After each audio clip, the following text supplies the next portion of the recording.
Chapter 241. Therefore, it is highly likely that the route Prince Ajin suggested would be difficult to take. To what extent is it? Just in time. Kishir extended his hand to Yudhir. This map shows the monster occurrence in the border areas, as reported by the Palater Knight who had been stationed in the west.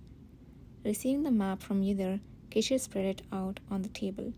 Everyone could see the red area and scattered dots marked on the map. Do you recognize what the map represents? Yes, it captures the bordering regions of nations connected around the Great Serene Forest. Correct. Up to here is the western part of the empire. This is Durban. Next to it is Nalan. Below it is Ariel. And finally, Hisnu. At Ajay's words, Kishir, nodding his head, mentioned each country adjacent to the Great Serene Forest. Normally, around this time of year, we would have only seen a slight monster occurrence at the northwest end of the Great Serene Forest, outside the western imperial border. It wasn't until about 2 months had passed that we would see a significant rise in monster sightings within the border. But this time, the occurrence is much earlier than anticipated. His long fingers swiftly traced over the marked red areas. There have already been several monster sightings near the fastest route to Nalan. If they continue at this pace, the road will soon be blocked, and the monsters may completely overrun the western imperial border, making it impossible to reach that far. Ajay's expression grew serious. I had heard of the numerous monster occurrences near Nalan's border. The anticipated damage seemed significant, but to see them disturbed even deeply within the forest, this is the first time. Is this information confirmed? The Palater Knight had spent years eliminating monsters and gathering information throughout the empire. We are confident that we are second to none in terms of relevant information. This map is a compilation of encounters with merchants, the Palater Knight, and local residents who passed through the area. This is quite troublesome. Ajay rubbed under his chin and sighed. Why must such a thing happen at a time like this? If possible, I would suggest you take a detour around the Great Serene Forest, but that may be difficult. I suspect it would be. Ajay furrowed his brow in response.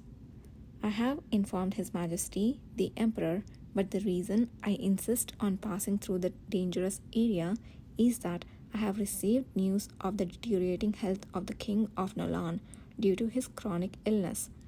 The king's worsening chronic illness, its implication was simple. From the moment the king's seat is vacant, the fight for the throne, which had been brewing under the surface, would erupt openly. Ajay nodded heavily, as if affirming the thought that crossed everyone's mind. Although the king promised to bequeath the throne to me, the opposition is so fierce that he has not been able to fulfill his intention. Thus, I intended to consolidate my position with the approval of His Majesty, the Emperor of Or, on this visit. If I achieved my goal, but there is no position left to return to, everything will become impossible. Inside the Nalan's homeland, there was no one on Ajay's side. His 4 brothers had allied to ostracize Ajay, who had demonstrated the most exceptional abilities, and the external assistance was too feeble to count on. Ajay's greatest allies had always been the common people and his subordinates, who had watched him up close as he used his abilities to triumph over neighboring countries in disputes. After the eldest prince, whom the king had selected himself several years ago, passed away, the king averted his eyes from the political strife and quarrels among his children. He merely stated that if Ajay could quell the opposition of others on his own, he would grant him a place, but provided little in the way of substantial assistance. And so Ajayn came to the empire. If he could borrow the power of the Or Empire, which Nalan had once been a vassal to, and still exerted a strong influence, it could help him claim his rightful place. After succinctly explaining this situation, though not in great detail but enough for someone to roughly guess, Ajahn stared intently at the red dots marked on the map with a furrowed brow. According to the last news I heard, my other brothers have already blocked all other routes, he said. They will use every means to ensure that I cannot return to the motherland before the king passes away. But the Great Serene Forest was intertwined with many countries, so they could not completely block the path. Those from the Nalan's homeland who came to aid Ajayn were already waiting in the middle of the forest, having arrived through other countries. Originally, I planned to pass through the forest by detouring along the borders of other countries in the middle. Even on the way there, they encountered assassins again. Ajayn's expression darkened. Kishir, as if reading his mind, spoke up. Our information is leaking. I suspected from the start that there would be no attacks near the destination, especially given how hurriedly we moved. There were no signs of information leakage from the liaisons who had shared with our side, so the problem is most likely on your end. I think you're probably right. Prince Ajayn admitted to Kishir's words. His attendants, who had been standing by his side, stiffened their shoulders all at once. A chilly, unreadable look passed over Kishir's red eyes. Which side do you think is the problem? Outside or inside? What are you talking about? There are no traitors among us. A servant, unknown to either, shouted tremblingly. The other servants also looked at each other with doubtful faces. Ajayn said nothing. Shadows flickered between the eyes of the young prince, who was staring down at the map with his lips curved by his hands resting on his knees. Either felt he might understand why the prince kept rattling on about trivial connections between them on his way here, talking about the cavalry and the awakeners. He was in need of power to save the situation and talented individuals to be by his side. Perhaps it was because I guessed that the wounded inner self that the prince had briefly revealed when he said he was glad to have his life saved wasn't just from the anger of not being able to handle the monster himself, but also included this aspect.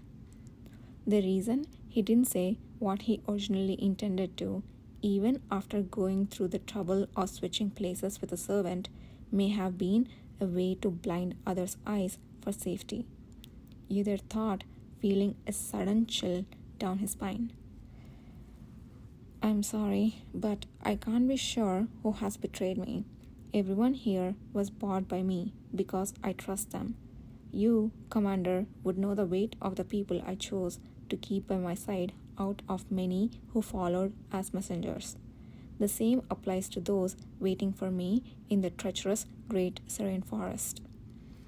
Ajayn's words transformed the expressions of the servants into a variety of shades. Kishir also nodded as if understanding. Of course I understand. Then may we use another method to confirm?